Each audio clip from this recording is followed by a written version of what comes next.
नागपुर में gold loan के नाम पर 30 लाख रुपए की बड़ी ठगी का मामला सामने आया है। आरोपी ने सोना गिरवी रखने का बहाना बनाकर इस वारदात को अंजाम दिया है। लकड़गंज थाना क्षेत्र में एक आरोपी ने फाइनेंस कंपनी के मैनेजर को झांसा देकर रकम ऐंठी और फरार हो गया है। आरोपी ने सोना गिरवी रखने का बहाना बनाया, लेकिन पैसे लेकर गायब हो गया। फिलहाल पुलिस ने मामला दर्ज कर आरोपी की तलाश शुरू कर दी है। लकड़गंज पोलीस स्टेशनला एक तक्रार अर्ज प्राप्त झाला होता। श्रीमती अश्विनी वानखेडे यांचा त्या मनप्पुरम फायनान्स लिमिटेड ज्या गोल्ड लोन कंपनी आहे त्यांची वर्धमान शाखेचे त्या मॅनेजर आहे, त्यांनी तक्रारी अर्जामध्ये दिलं की त्यांच्याकडे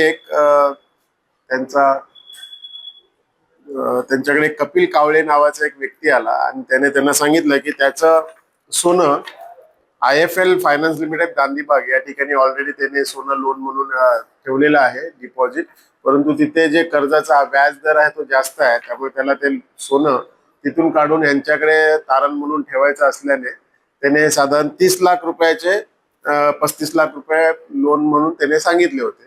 त्याप्रमाणे या मॅनेजर यांनी त्यांच्या पॉलिसी प्रमाणे सगळे ते सोनं त्या बँकेमध्ये आहे किंवा नाही, त्या IFL मध्ये आहे की नाही याची चौकशी केल्यानंतर खात्री पटल्यानंतर ह्याला 35 लाख रुपये त्याच्या अकाउंटला ट्रान्सफर केले आणि त्यानंतर असं असतं की 35 लाख रुपये याला मिळाल्यानंतर तो त्या बँकेतील सोनं सोडून आणून या बँकेत त्यांच्या जमा करणार असतो। परंतु या आरोपीने ते पैसे 35 लाख मिळाल्यानंतर त्या बँकेतून जाऊन सोनं सोडवलं, परंतु ते सोनं इथे जमा केलेलं नाही। अशा प्रकारे तक्रारी अर्ज प्राप्त झाल्यानंतर त्याची प्राथमिक चौकशी PSI संदीप शिंदे यांनी केल्यानंतर बँकेची फसवणूक झाल्याचं लक्षात आल्यानंतर आम्ही वरिष्ठांच्या परवानगीने सदरचा गुन्हा दाखल केलेला आहे।